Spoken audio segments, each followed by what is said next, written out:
You know, if I hear crunchy, crunchable, smashable, this red wine harvested at 10% alcohol slays.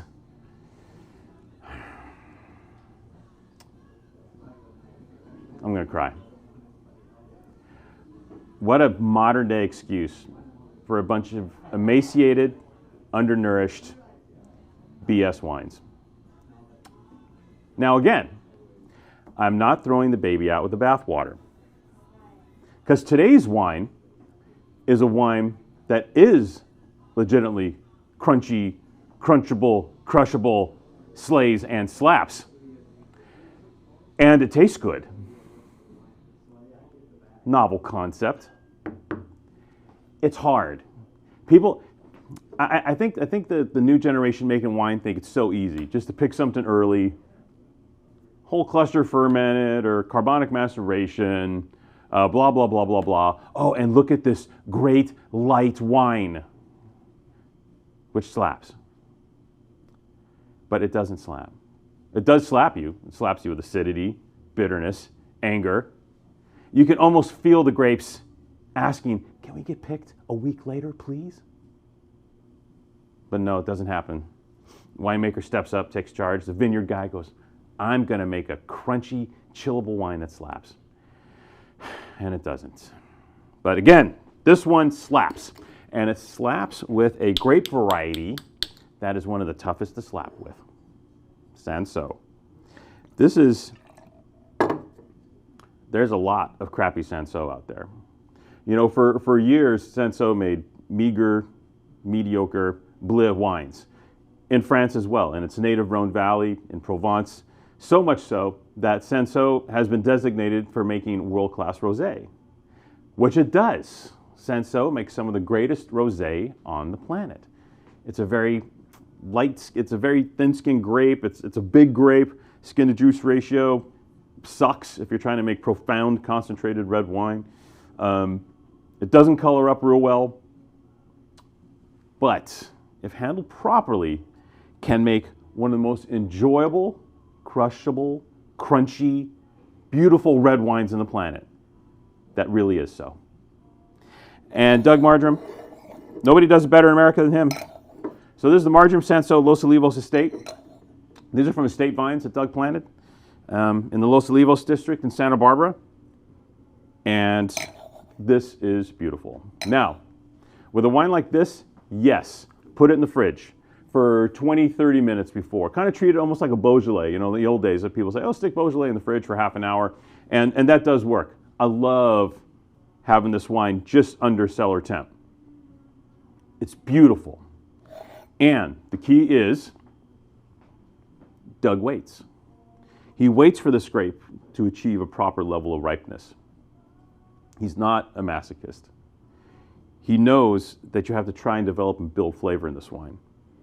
He also knows that it's exceedingly difficult for Cinsault to do it on its own, even though a lot of people want Cinsault to do it on its own because they want to be the cool kid, 100% Cinsault, isn't this great?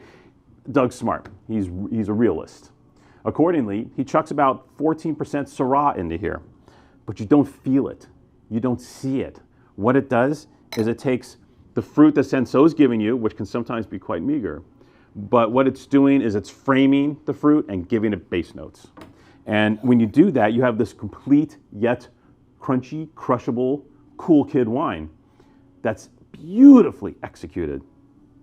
Like literally, we tasted this last week, and the first thing I thought of was like summer. You know, I want this in my fridge. I want, you know, when I want red wine and I'm outside and, you know, my wife's looking at me like, I don't feel like white wine. Boom, done. Easy, game over. He nailed it.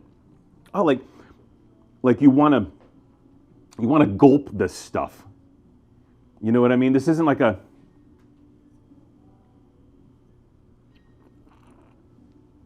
this isn't that. This is,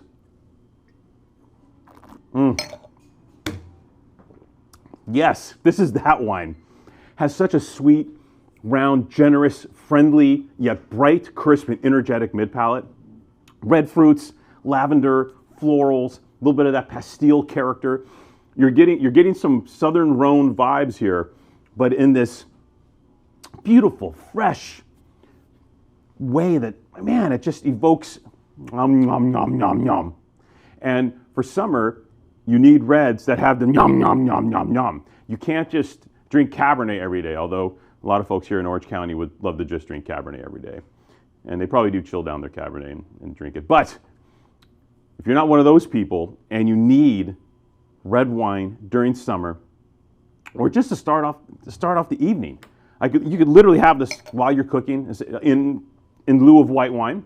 I like to have white wine when I cook or whatever, and you could just crack this, have this, white wine, boom, get you to the table, boom. If you want more serious reds when you sit down and eat, go for it.